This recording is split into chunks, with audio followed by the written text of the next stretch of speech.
What is up, Pantsless Peeps? It is I, Pantsless Aaron, and I am bringing you an unboxing video. Haven't done one of these in a while. For the Steam controller. Just arrived today. I was a pre-order. I rarely, if ever, pre-order anything, and I tell you not to do the same. I would tell anyone not to pre-order, but in this case I made an exception because pre-orders got the controller a month early. And I simply couldn't wait to get my hands on it and play with it. And as stupid as that may have been, I mean, for all I know, this controller's still in need of some bugs getting worked out and so forth, but I guess we'll find out. So, anyway, it comes in this pretty box.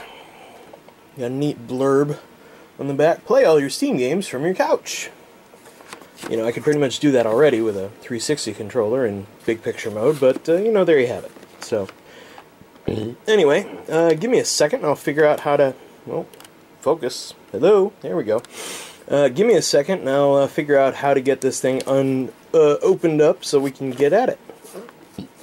Okay, it took a teeny bit of figuring out, but I realized I would have to take this blue flap and just disconnect it from this side of the blue flap, and then the whole thing unwinds and comes apart, and then on the inside of the blue flap is pretty much a breakdown of everything inside the controller.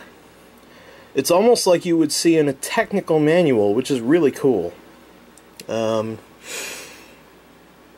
Anyway, so that's kind of neat and might actually help some people more technically advanced than I to figure out how to fix it when it goes wrong. How about that? And then all you're left with this box, and there's a small circular piece of tape around here that I just removed already off camera, and then voila, there it is in all its might and glory. And it's about as heavy as I expected, maybe a little less. I don't know. I thought this would be slightly heavier. There's a USB port up there. There's, for lack of a better term, there's L1 button, L2 button. There's L4 back here. You press these. These are buttons. Same on the other side. And yeah, so very cool. Touch pads. A couple of buttons.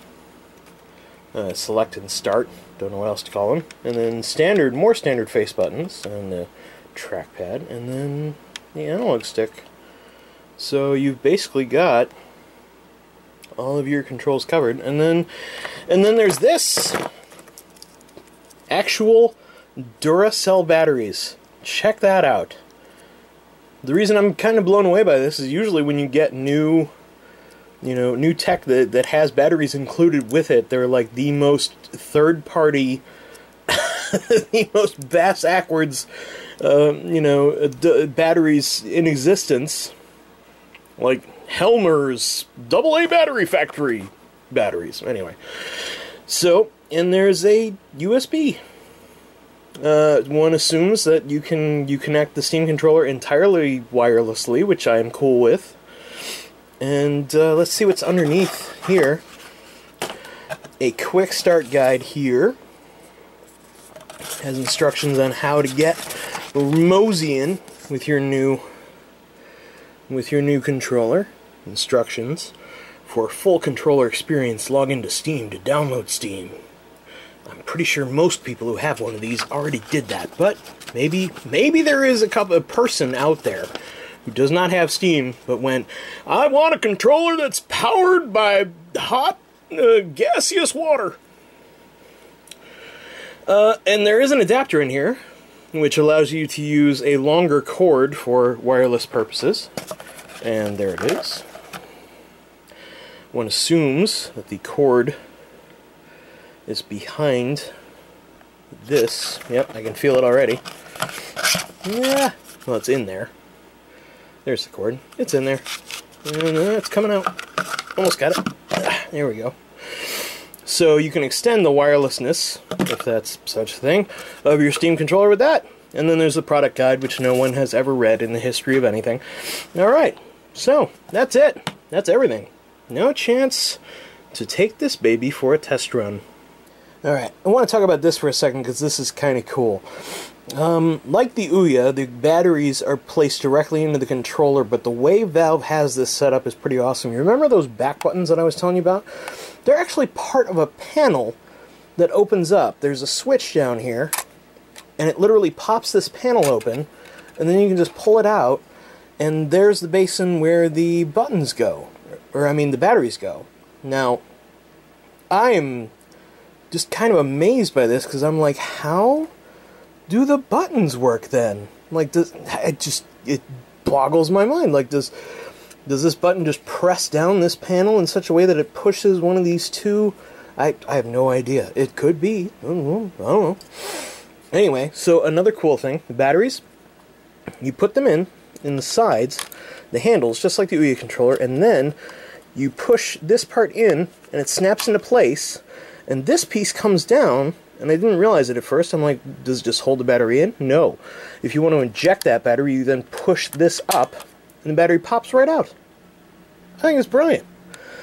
And it seems a little more secure to me than the Ouya controller did, so, you know, bonus to Valve on that. But anyway, I just wanted to show you that real quick. I'm going to finish putting the batteries in, and then I'm going to have a play with it, see what I can do. Let's start with the interface. Big picture mode itself is alright. I like some of the menu changes and how crisp and clean everything is, but almost right off the bat I had a few problems. Why can't I find the specials on sale section? Why can I look at items on my wish list but can't remove items from it? If there is a way to do these things, it isn't self-explanatory, and it should be. Like the controls for the browser, which are woefully unexplained and hard to figure out. I spent over a half an hour with the browser, and I'm still not entirely sure how to work everything. Scrolling the page down should be dead simple. It's mind-boggling that they screwed this up. I'm grateful that at least one of the default bookmarks is to YouTube, where you can see this handsome and single fella. Hello, ladies. But how does it deal with games? Well, I started my test with Rocket League, which I got for free with my Steam controller pre-order. And as soon as I realized how awesome it was, I purchased 2 more copies for friends. So, well played, Rocket League. Anyway, this was playable right out of the box with the Steam controller. It already has an official Steam controller layout. The best thing that I can say is that it was different. I can get around okay, but the buttons take some getting used to, as they kept jumping when I meant to boost and vice versa. The stick felt pretty good, but I kept accidentally tapping the R4 button by mistake and switching my view. That's probably not the right name for it, but I call the button on the back of the controller R4, and it's annoyingly easy to hit on accident. It's alright, and I assume it would be possible to get used to it over time, but I have less confidence with the Steam controller than I do with the 360 controller. How about a game that uses mouse and keyboard? Here I found quite a bit more success. The touchpad works pretty brilliantly as a stand-in mouse, and I was able to comfortably play Age of Empires 2 HD with no problems. But we all know RTSs aren't my cup of tea, so how about an adventure game? I loaded up Under a Killing Moon and was delightfully surprised again when I learned that the mouse and keyboard template worked most of the things I needed, and was easily able to control Tex Murphy with a fair amount of precision. However, the Steam overlay doesn't work with this game, and so I was unable to set up buttons to raise and lower or tilt up or down. You might be able to do so outside of gameplay, but I'm currently unaware of a way to do that. How about an FPS? I loaded up Toxic and set up a bot match, and again the default mouse and keyboard controller profile enabled me to play the game, and I even acquitted myself pretty well. The touchpad is a lot more precise than an analog stick for aiming, and the profile's buttons were exactly what I expected. A was jump and so on, but I occasionally side dashed when I didn't intend to, so hopefully in the coming days there will be a good community template for this game. Overall, I expect that FPS players who are mouse and keyboard purists will still stick to that particular weapon of choice, but for people like me who prefer a gamepad, this is a blessing. So, thumbs up so far. It is a pretty slick solution to gamers who want to play mouse and keyboard games with a gamepad, and it definitely seems like a better FPS gamepad than anything else I've used, but it's not perfect. It's going to take time for users to make community templates for all your favorite games, and still more time for the best ones to rise to the top, though the most popular games already have some templates available. So it might be worth waiting if you're on the fence. And there's no guarantee that games outside of Steam can be made to work with it.